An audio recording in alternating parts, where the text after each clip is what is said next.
J'ai donc le portrait de Selena Gomez en train de pleurer. De pleurer. Pourquoi elle pleure? Parce que Trump est en train de raccompagner les membres du MS-13 ou d'autres Mexicains qui ne sont pas des membres du MS-13 à la frontière parce qu'ils n'ont pas de papier et qui sont aux États-Unis de manière illégale. Donc, pour faire un petit peu le parallèle et pour donner le contretemps à ta Selena Gomez, j'ai tiré en carte Donald Trump.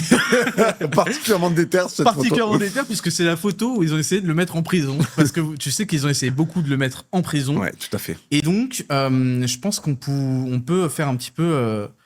mettre en parallèle ces deux personnalités et pourquoi l'une a gagné par rapport à l'autre. Alors, on va parler un petit peu du parcours de cette petite Selena. En fait, il faut comprendre un truc, c'est que si tu veux, bon, déjà, elle nous a fait une Pierre Chabrier. C'est-à-dire qu'elle est venue avec des cristaux de menthe sous les yeux pour pleurer la disparition des Mexicains qui sont absents des zones où elle a acheté ses 6 maisons. Parce qu'elle a 6 maisons. Elle a acheté 6 maisons, elle n'en a pas 6 en même temps, elle en a 4 en fait, elle a 4 maisons. La moyenne du coût de ces maisons, c'est 3,3 millions d'euros.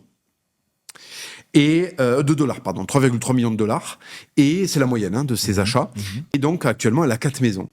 Et elle en a une dans un quartier de New York, à Manhattan, qui est le quartier de New York où, statistiquement, il y a le moins de population pauvre et clandestine. Ce qui est un paradoxe. Parce qu'en fait, elle pleure le départ de gens que de toute façon, elle ne voulait pas en bas de chez elle, puisqu'elle a spécifiquement choisi de vivre, non pas à Brooklyn, mais à Manhattan, dans un quartier où la moyenne, alors j'ai regardé, c'est l'endroit de New York où tu as le plus d'écoles privées, c'est l'endroit de New York où tu as le plus de concentration de richesse en termes de profession libérale. Enfin, je te fais pas tout le public. Grosso modo, elle allait vivre dans un endroit où il n'y a pas de Mexicains, et elle pleure que les Mexicains s'en aillent. Et là, elle n'a pas pleuré. Mais au moins, ils n'étaient pas expulsés. Ils n'étaient pas expulsés. Ils ont juste été mis dans un bac à tout venant. Je